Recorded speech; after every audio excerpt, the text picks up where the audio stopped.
All right, everyone. Welcome to Mac's new purchase for like 300 bucks and a hunk of junk Jeep that was blown oil. Congratulations, Mac. So, couple discoveries. We found out that this is it's a 95 Ford Mustang, and it turns out that it was originally an automatic car. And it had an issue where it wouldn't start, and come to find out, we found the neutral safety switch harness. Oh, well, they're just hanging out. There it was. Yep. And so we figured out the wiring for that one, and found that was the issue right there. So we just went, we're going to get rid of this whole wiring harness. So we cut everything, and we're just basically making a jumper. So Mac's going to remove this whole wiring harness. All right, looks like Mac's got whatever disconnected. Oh, there it is. Thanks. Okay, it's gone. And he's just temporarily going to go ahead and do a jumper here. If anyone has done the swap, all you got to do is, it's a white and pink wire, and the blue and orange, or red. Blue and red. So he's going to just kind of temporarily hook them up there.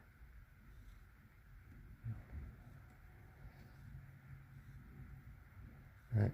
You got it? You're doing great. Okay. All right, he's going to try it out. Oh my goodness. It started.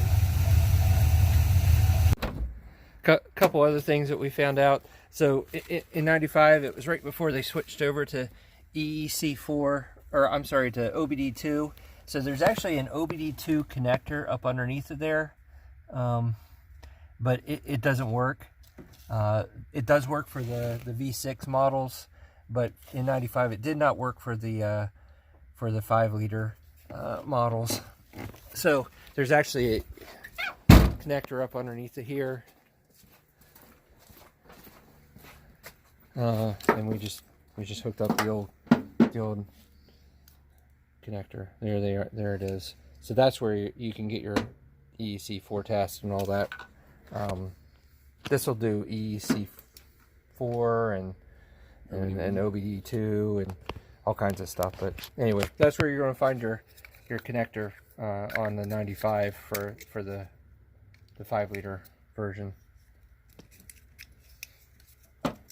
Okay, we'll have some more coming up, but anyway, just showing you around the car as well.